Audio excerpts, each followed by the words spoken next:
This computer. Hey, thank you. Good morning. I've new brokers ask how to structure a conversation, or we have a format to interview the customer for their first consultation. Yes, the answer is yes. Different banks got different template, but eventually the template is similar to the other. And the key is to remind ourselves. Okay, give me a second. I need to change screen. The key is to remind ourselves to have a comprehensive conversation with the client. Okay, so that's me. Skip. That's the project I do. Skip. Okay, so do not be like the normal mortgage broker, all right, and or a banker that is just want to rush through the transaction. All right, that's what we always talk about when we were in the bank. All right, in sales conversation we say just sell the customer 5 products, not just one. But eventually you want to understand all the client's needs. You don't want to just pull out the application form and then get them filling fax fine, and then you push the clients away. You go on and find the different banks, compare the interest rate, and then get back to them, right? That's called once-off transaction. You don't understand them well enough. You won't have any cross sales in the bank. And as a broker, if you do cross sales, you may have extra revenue, right? In the bank, you achieve extra KPI like insurance and others, all right? So simply, all right, how do you position yourself? Do you position yourself just as someone who's selling the loan, okay? Or you position yourself as a long-term financial advisor to the customer? Of course, mortgage broker is not a financial planner.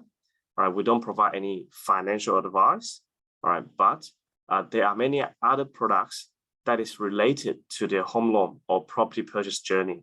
Like for example, all right, they need insurance for their house, right? Or if they are business owners, they have more needs. They need insurance for their business as well, okay? And they may have spare cash in the bank account. They probably want you to refer, not the product maybe, but someone else to talk about their wealth planning, their retirement, and are they happy with their accountant? You know, or do they even have accountants? A lot of questions you can ask.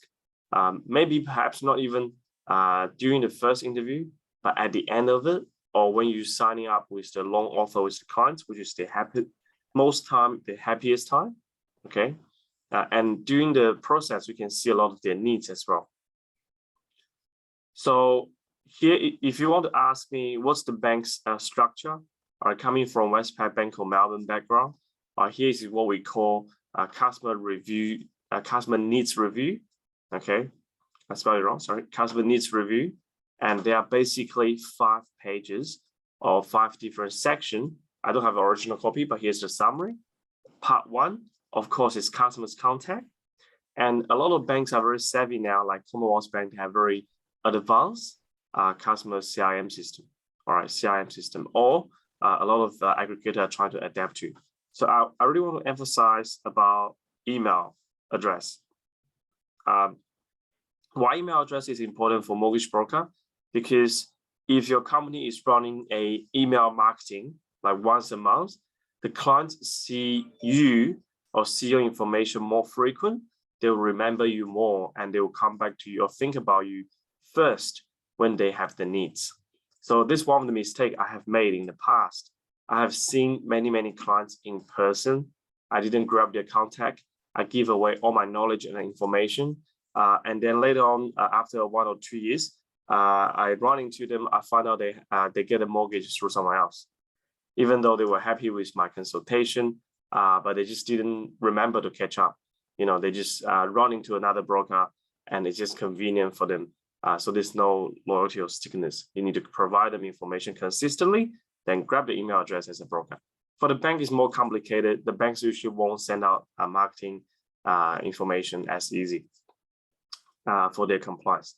And also ask their name. It's very embarrassing. I sit down into many consultations with many brokers as observer, and I didn't see them to call the clients by name throughout a 1-hour conversation.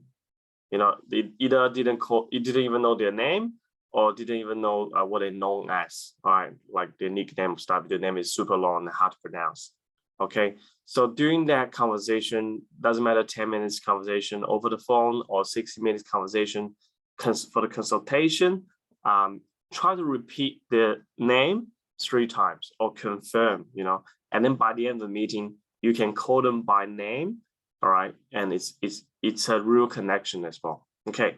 So that's part 1, right? And a lot of people want to throw in some of the fun facts, say, oh, you're coming from this place as well, and all that. That's fine. You just need to balance the time. All right, part 2 is to ask your clients the question why they are here. What do they want? Okay, many clients come to you, they know what they want, but they might not necessarily know what they want, right? It's like I'm a patient. I go to a GP. Here's the symptom I have. I think I may need this, right? But I'm not an expert in medical. So then the doctor would need to go through some question and then give me the answer.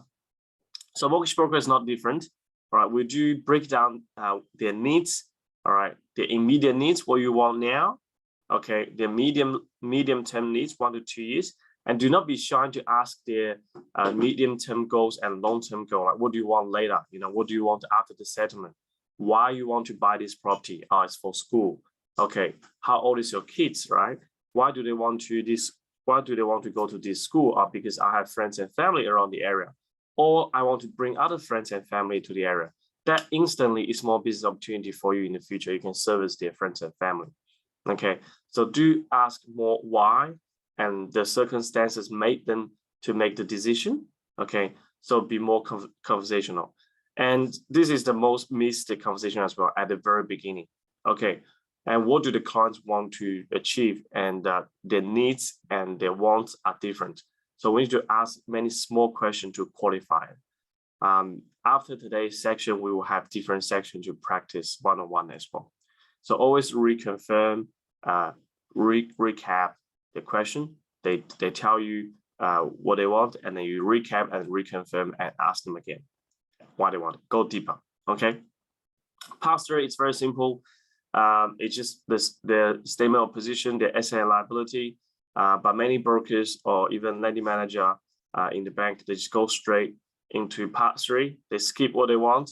They just find the facts, and then they're just trying to find out what they can give them, what loan they can give them, and then try to finish the deal quickly, right? You are saving the time, perhaps, you're trying to save maybe 10, 20 minutes. But then if you see 100 clients a year, you probably only get 50 clients.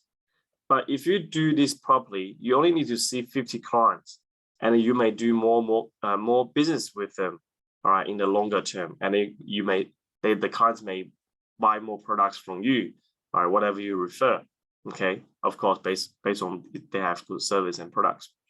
All right, even in the SOP and the ANL stages, all right, try to be very conversational. Don't just like questioning your clients like a criminal, okay? Go through the fun facts. What do you mean by that? So where they live, do you know their suburbs? What car they've been driving? Do some research about the car industry. Okay, how much is that car? Is that a very small niche product? Why would they choose that car? And whatever cars the client's driving is showing and reflecting some of the personality of your clients or their family circumstances. Okay, it may be a very, very rich client driving a $20,000 Honda. Okay, or it may be a okay client, but like the lifestyle and spending a lot on a sports car. Right, they have different hobbies and personal choices, and that's a lot of conversations and connections you can make. Right, if you as a mortgage broker or lending manager have a wide interest. Okay, so go through the facts and then have some conversation. Of course, don't push yourself if you don't really know the topics, but be generous, curious about the facts, how they accumulated so many properties, how they accumulated savings, why they choose that super, how's the super's performing. Just being generous, curious about it, and ask why. Okay, but of course, observe the client's face. Don't be overcute it. Be conversational and situation for you to judge. Right. After that is part 4. Of course, you can't give the solution on the spot a lot of time. And maybe in the bank you can for a lot of deals.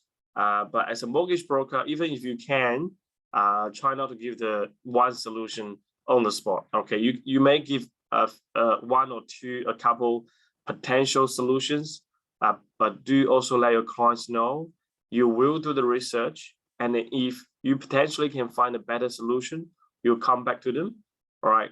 A lot of time the clients on the spot will say, yes, I like the potential solution one you just did tell me, but still don't cut the shortcut, just still go back to do the research. Okay.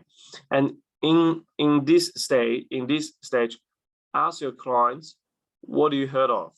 Okay. Don't just tell your clients what you know, ask them, what have you heard of? Okay. What's your previous experience with this process or with this particular lender? Maybe the clients will share with you good experience. Maybe the clients will share with you bad experience. And do let the clients tell you their doubts in mind, to clarify the doubts.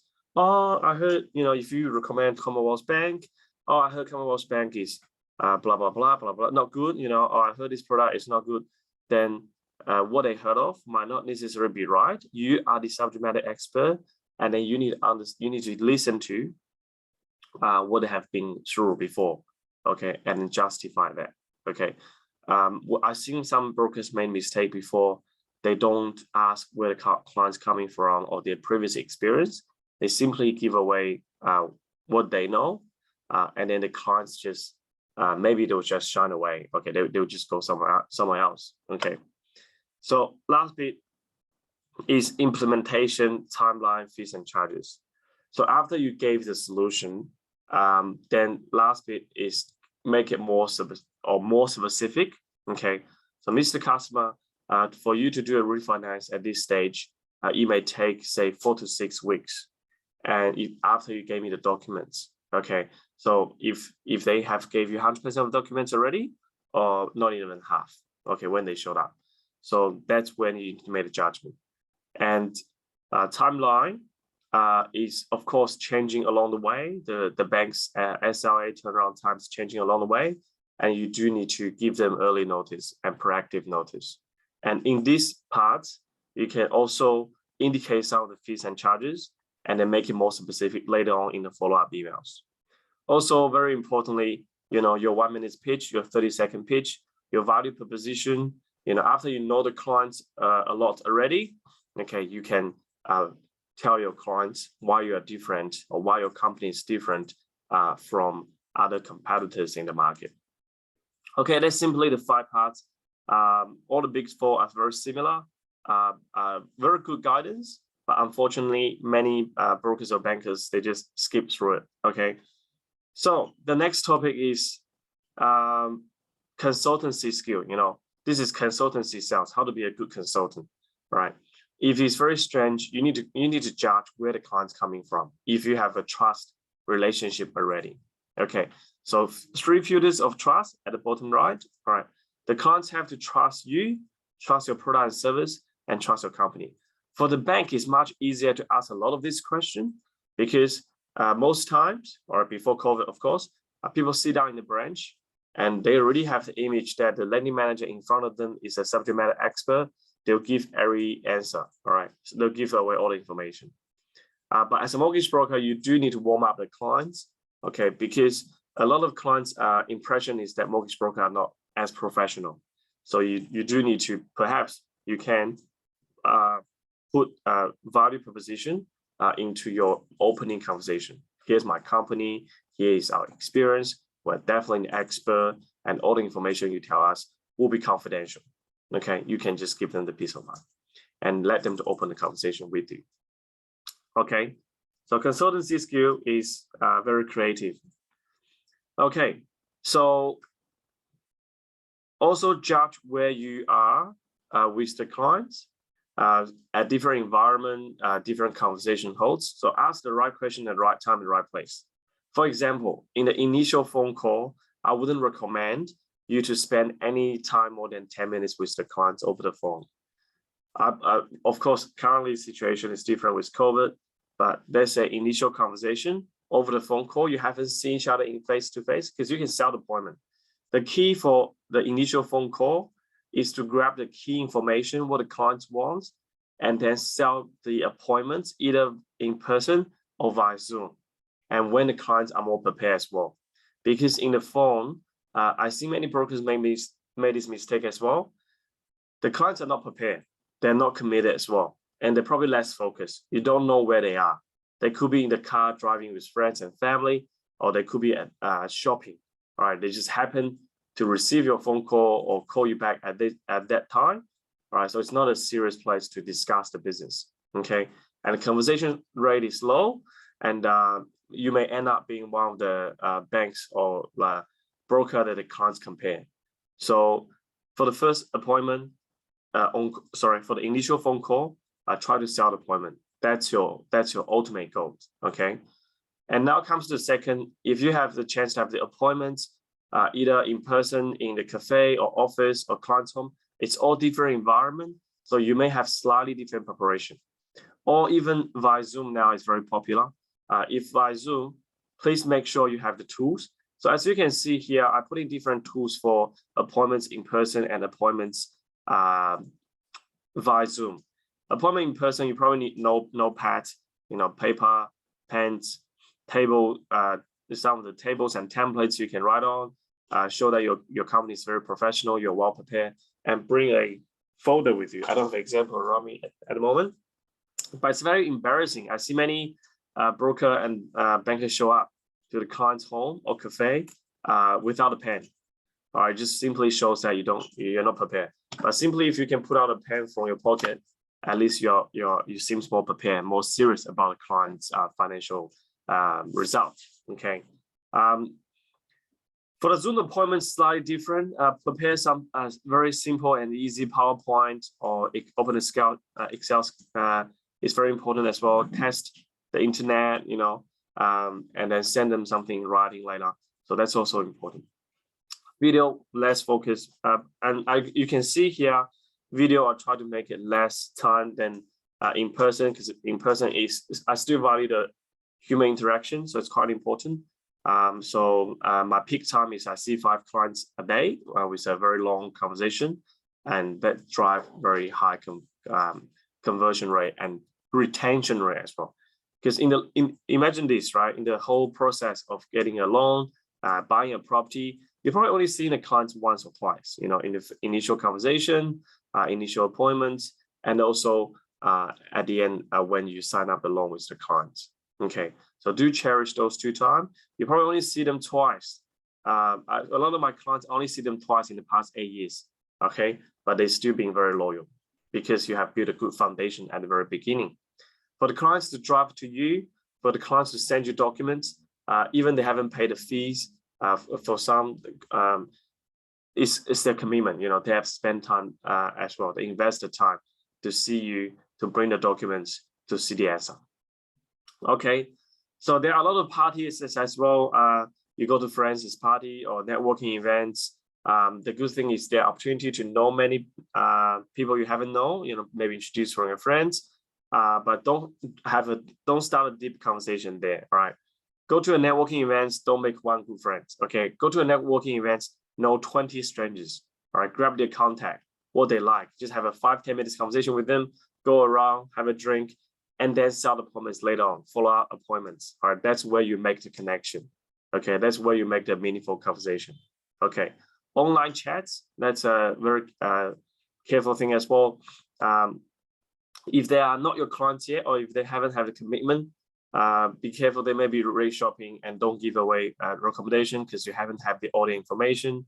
And for the clients, it's convenient, easy to ask question, but try to at least sell phone call 10 minutes, or sell appointments straight away. Okay, so judge the environment and context you're having a conversation with the clients. Of course, solution is not the most important, because you can see that I believe most of the lenders policy you will learn, and a lot of brokers achieve top 100 brokers even with just 5 to 6 simple lenders. So it's how you deliver, or how you deliver will count. All right, after you have found a solution, how you deliver, how frequent you deliver the information, updates, you know. So don't have the attitude say, I have get you the loan, you know, what else do you want?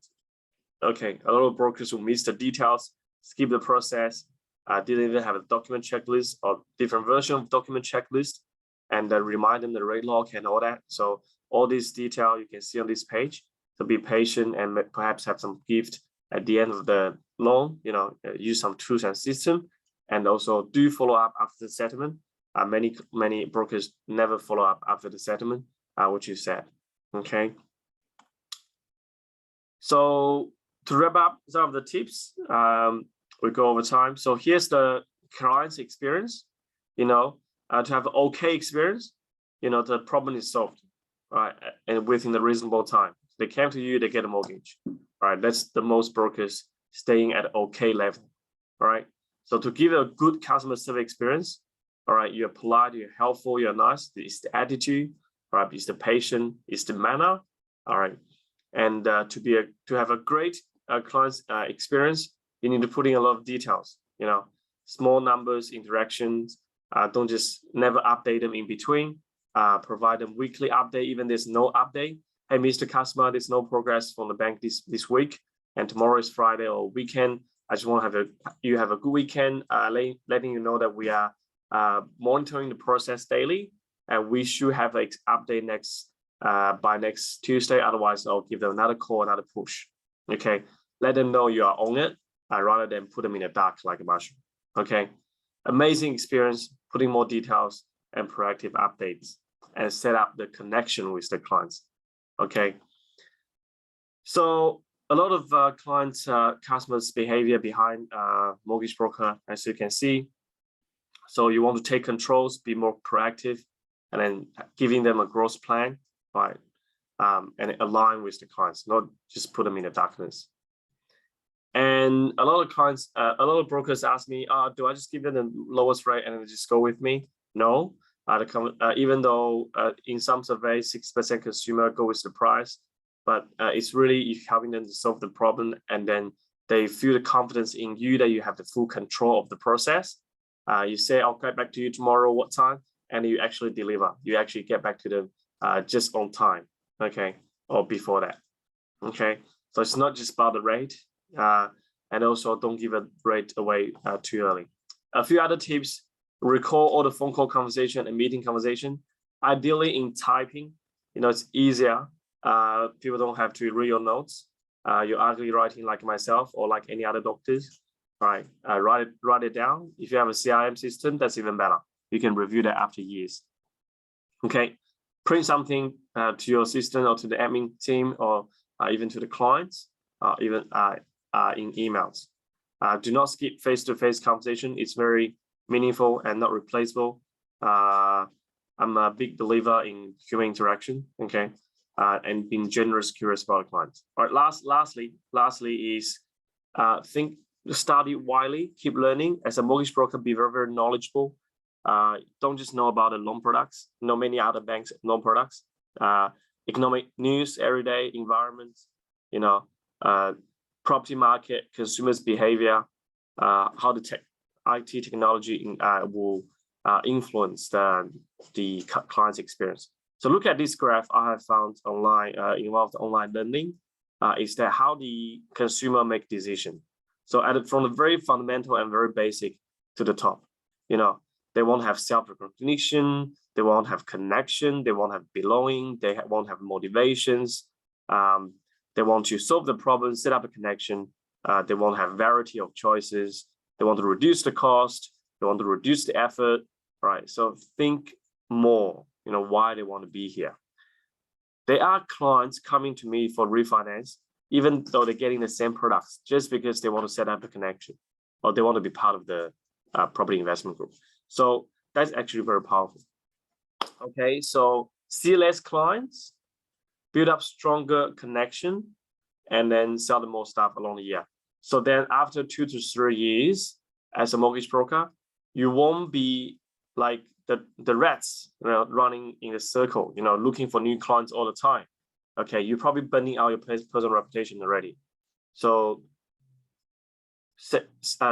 that's probably all for now. If you like today's conversation, that's charity. Voluntarily, you can put in $2 to the Smith family supporting the kids in needs in Australia, and you can also have a follow-up phone call with me.